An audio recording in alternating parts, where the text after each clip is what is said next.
जय श्रीमन नारायण। आज हम पढ़ेंगे श्रीमद् भगवद गीता के पहले अध्याय का चौथा श्लोक। चौथे, पांचवें और छठे इन तीनों श्लोकों में दुर्योधन द्रोणाचार्य को पांडवों की सेना के विशेष विशेष योद्धाओं के बारे में बताते हैं। अत्र शूरा महेश्वासा भीमार्जुन समायुधि युयुधानो विराटश्च द्रुपदश्च महारथः।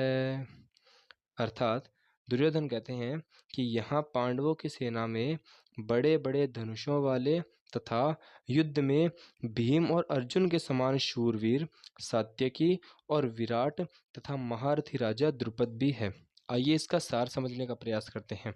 अत्र अर्थात यहाँ पांडवों की सेना में, महेश्वासा का अर्थ है बड़े बड़े धनुषों वाले। धनुष का एक पर्यायवाची ईश्वास होता है, अतः महेश्वास यानी बड़े बड़े धनुषों वाले। बड़े बड़े धनुषों से दुर्योधन का तात्पर्य है कि इन बड़े बड़े धनुषों को धारण करने के लिए ये जो योद्धा है इनमें भी विशेष प्रकार के बल तथा सामर्थ्य की आवश्यकता होती है, जिससे ये इन धनुषों पर बाण का संधान कर सके और प्रहार कर सके। अतः बड़े बड़े धनुषों वालों से तात्पर्य है कि ये योद्धा बड़े ही बलवान है, आप इन्हें कमजोर न समझे।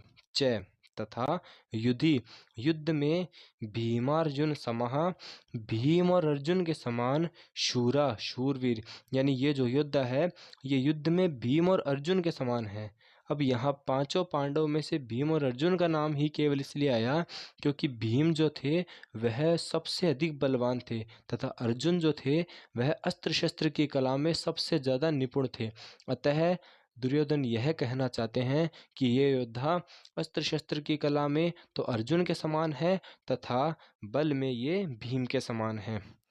युयुधान यानी सात्यकी, सात्यकी जो था वह अर्जुन का शिष्य था जिसने अर्जुन से ही अस्त्र शस्त्र की विद्या सीखी थी। अतः यहाँ दुर्योधन सबसे पहले सात्यकी का नाम इसलिए लेता है ताकि वह द्रोणाचार्य के मन में अर्जुन के प्रति द्वेष उत्पन्न कर सके कि जिस अर्जुन के प्रति आपने इतना स्नेह रखा और उसे अस्त्र शस्त्र की शिक्षा दी, उसी अर्जुन ने आज अपने ही शिष्य सात्यकी को आपके सामने युद्ध भूमि में खड़ा कर दिया है। च और विराट है, विराट जो थे वह भी बड़े ही भयंकर और बड़े ही शक्तिशाली योद्धा थे। तथा महारथ है, महारथी द्रुपद है, राजा द्रुपद भी है।